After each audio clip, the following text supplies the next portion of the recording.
ध्यान सुनना, ये रियलिटी बता रहा हूं। सुबह सुबह आजकल सर्दियों में नहाने में दिक्कत होती है, तो ये आपकी मेहनत है, क्लासरूम या डेडिकेशन बोल दो, ये अब आपका टारगेट है।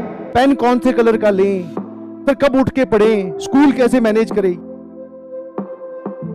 मैक्सिमम बच्चों का एक ही आता है, सर सवाल नहीं सॉल्व हो रहे। नहीं होंगे बेटा सॉल्व। पहली बात मैथ्स के हैं, दूसरी बात आईआईटी जेईई के हैं। दिमाग लगेगा, जोर लगेगा बहुत ज्यादा।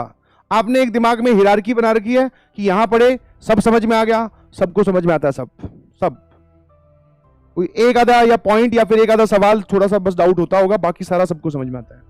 आप उसके बाद की हिरार्की को डिस्टर्ब करिए प्लीज। आपने गलत सोच रखा है। यहां जाएंगे बिना कुछ किए, बिना रिवाइज किए, बिना कॉन्सेप्ट जाने हम सवालों पे अटैक करेंगे, नहीं सॉल्व होंगे। समझ में आया? हाँ।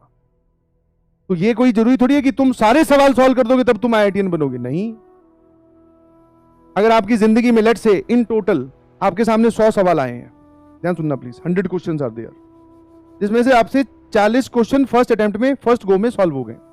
मान लेते हैं सर हमसे 60 नहीं सॉल्व हुए, उसकी भी अगर हम बाइफर्केशन करें तो इसमें से 40 आफ्टर सॉल्यूशन सॉल्व हुए, आफ्टर सॉल्यूशन।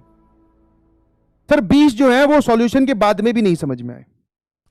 तो ये आपकी मेहनत है, क्लासरूम या डेडिकेशन बोल दो, ये अब आपका टारगेट है। टारगेट मतलब कि आपसे अगर ये 40 सवाल फर्स्ट गो में नहीं सॉल्व हुए थे, इस पार्ट को आप एनालाइज करो। एनालाइज कि हां भाई ये 40 सवाल सॉल्व होने का कारण क्या था, ना सॉल्व होने का। मुझसे नहीं सॉल्व हुआ, प्लस माइनस का एरर था, मैं मैथ्स की बात कर रहा हूं। कॉन्सेप्ट ही नहीं पता था, हमें टीचर ने नहीं पढ़ाया, ऐसा कुछ सुना नहीं। समझ पा रहे हो, नहीं समझ पा रहे हो? बहुत सारे कारण निकल के आएंगे, वो कारण पहचानिए। उसके बाद में जो ये 20 बचे, इनको आप क्रिटिकल थिंकिंग वाले पार्ट में रखिए। समझ में आया? ये वाले जो 20 है, जो सॉल्यूशन देखने के बाद में भी नहीं समझ में आएगी ये क्या बोल रहा है, इनको सीटीक्यू में आप रखिए, क्रिटिकल थिंकिंग वाले में। इनको आपको बार बार देखना पड़ेगा, और ये एक बार में नहीं होते हैं। और अभी इस मोमेंट पे तो आप इन सवालों को अवॉइड कीजिए। ऐसे याद रखना पड़ता है जैसे हम लोग याद रखते हैं कि एक सवाल था यार उस चैप्टर में, बड़ा बहुत जोरदार सवाल था, उसको सॉल्व करने का तरीका ये था।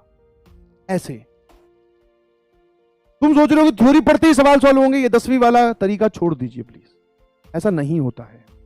आपकी चैप्टर में लर्निंग ड्यूरिंग द कोर्स, जब आप चैप्टर पढ़ रहे हैं तब उसमें लर्निंग होती है 30%। रिवीजन से 20% और बढ़ा लो, बाकी 50% चैप्टर की लर्निंग होती है प्रैक्टिस से। और प्रैक्टिस की कोई अपर लिमिट नहीं है। जो जितनी अच्छी प्रैक्टिस करेगा उसके उतने ही अच्छे थॉट प्रोसेस, डेवलपमेंट, सारी चीजें क्लिक होने लगेंगी।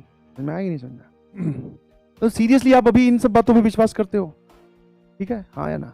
कुछ नहीं, हम एक बीमारी लेके घूम रहे हैं, उसके बारे में किसी ने कुछ बोल दिया, हम उससे खुश हो गए। जैसे मैंने बोला कि यार मुझे ना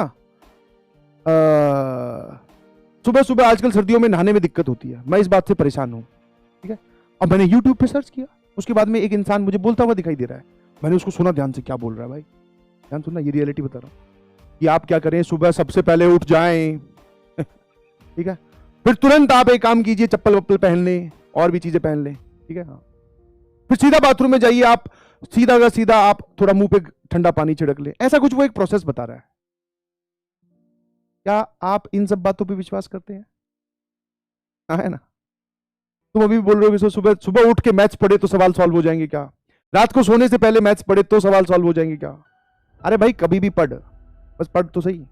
तो चलो 11वीं वाला हो ना, नया बच्चा आता है, वो समझते हैं कि वो इस टाइप के पूछता है कि सर टाइम टेबल क्या होना चाहिए, नोटबुक कितनी बनाएं, पेन कौन से कलर का लें, फिर कब उठ के पढ़ें, स्कूल कैसे मैनेज करें। ये 11वीं वालों के सवाल है ना भाई, तुम्हारी एज के नहीं है ये सवाल। हाँ, कुछ तो डिफरेंस होगा ड्रॉपर और 11वीं में, या सब एक बराबर हो?